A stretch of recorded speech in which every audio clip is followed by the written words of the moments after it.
Vamos entonces con esta pequeña revisión de la Guerra Fría en Latinoamérica. Bueno, explicar lo que pasó en la Guerra Fría en Latinoamérica se puede resumir a la intervención de Estados Unidos en los países de esta zona geográfica, a pesar de ser sus coterráneos.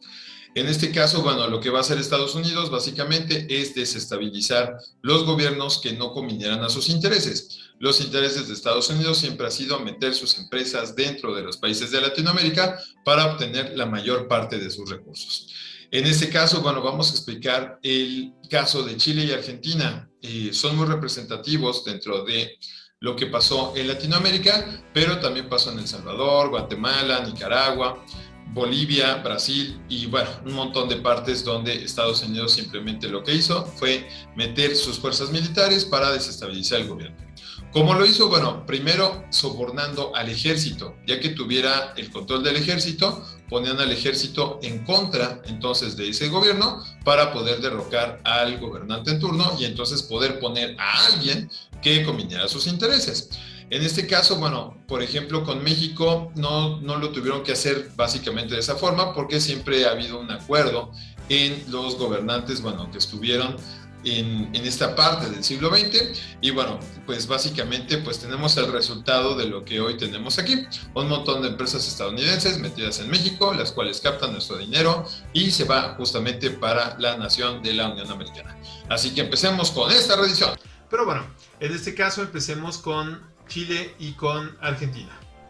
¿Por qué Chile y Argentina? Bueno, por su posición geográfica, Chile y Argentina le funciona a Estados Unidos como fronteras naturales comerciales. Por lo tanto, necesitaban esos países porque al ser fronteras naturales, todo el control comercial de armamento y otro tipo de negocios entonces tenían que pasar forzosamente por esos países que van de costa a costa. Por eso es que mencionamos el caso de Chile y Argentina, pero pasó en Brasil, Uruguay, Bolivia, Centroamérica, en Guatemala y El Salvador fue básicamente lo mismo.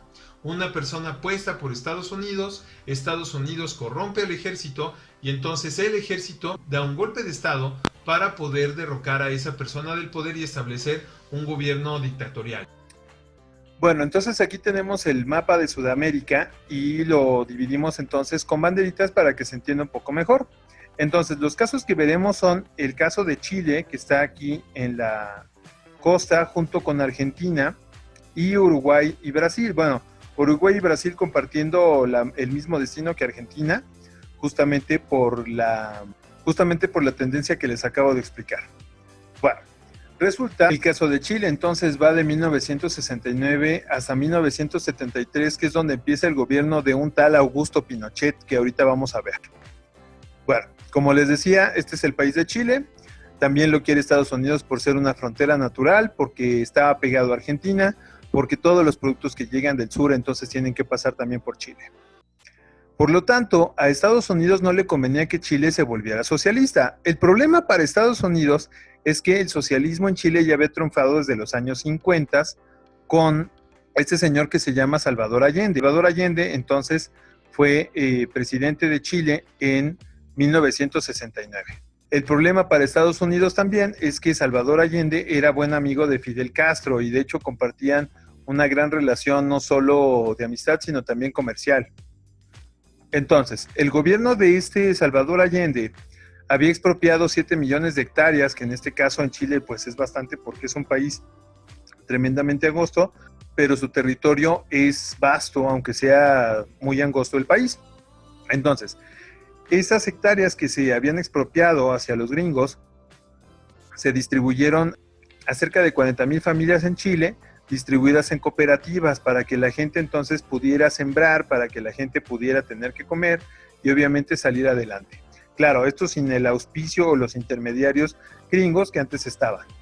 También los bancos gringos fueron nacionalizados por el gobierno de Salvador Allende y bueno, junto con la industria del cobre y la minería en general. De hecho, hay varios equipos de fútbol en Chile que hablan justamente de esas reminiscencias, no solamente del estatus de la minería como Cobreloa, sino también de conflictos alternos como el de Israel y Palestina, porque de hecho hay un equipo que se llama Palestino. Entonces, lo que necesitaba hacer Estados Unidos era que una persona tomara el poder en Chile para sacar a Allende y entonces ellos saquear el país como lo pretendían también hacer en Argentina. Por lo tanto, Estados Unidos mata a Salvador Allende. ¿Cómo le hacen? Bueno, le dan el poder entonces a este señor que se llama Augusto Pinochet. Lo que hizo entonces Estados Unidos fue mandar un equipo SWAT para entrenar a los hombres de Pinochet y entonces dar un golpe de estado y matar a este Salvador Allende, cosa que sucedió en 1973. Salvador Allende fue asesinado en el Palacio Nacional de Chile. El gobierno entonces de Pinochet va de 1973 hasta el 2004. En todos esos años, lo que hizo Augusto Pinochet fue matar a las personas que no estuvieran de acuerdo con él y obviamente a los intereses de Estados Unidos, aun y cuando fueran famosos. Uno de los más sonados fue Víctor Jara, que fue asesinado con un montón de personas en el Estadio Nacional de Chile, que por cierto tiene el récord Guinness como la tumba más grande de Latinoamérica, porque justamente en la cancha y en las gradas se aglomeró a las personas disidentes al gobierno de Augusto Pinochet y entonces las asesinaron. Se cuenta que a Víctor Jara le sacaron las uñas y como él era guitarrista lo obligaron a tocar la guitarra para después disparar en la cabeza. Esta serie de desapariciones, de muertes inesperadas y obviamente de una gran represión, bueno, fueron la constante en Chile hasta el 2004. Y solo como nota cultural, para cerrar esto, Pinochet murió en 2006 y nunca fue castigado por sus actos porque el Tribunal Superior de Justicia en Chile determinó que ya era muy viejo para pagar su condena, aun y cuando les habían demostrado a su cuerpo de abogados que él había sido responsable de todo esto. Resulta que con Argentina pasaba una cosa bastante sui generis. Resulta que ellos desde la Segunda Guerra Mundial habían tenido brotes de nazis en su país, porque recordemos que así como España es a México y también Argentina, bueno, también Italia es a Argentina. Si se fijan en cada uno de los apellidos de los argentinos, bueno, vienen una buena parte de apellidos italianos. También es bastante notorio en Argentina, para después de la Segunda Guerra Mundial, que la clase media y la clase alta del país están por encima totalmente de la clase obrera argentina y no había derechos laborales, obviamente la educación pública y todas las garantías que se supone debían de tener las personas, bueno, para ir elevando poco a poco su estatus. Entonces, Argentina representaba una frontera comercial, primero por su posición geográfica y segundo porque era la segunda reserva de plata más grande en el mundo. La primera siempre ha sido México. Por lo tanto, el gobernante que estaba en Argentina fue Juan Domingo Perón. Él estuvo en 3 periodos hasta antes del gobierno militar, que finalmente no solo lo derroca, sino también llega hasta su muerte, que por cierto fue de forma natural, pero justamente es lo que vamos a ver.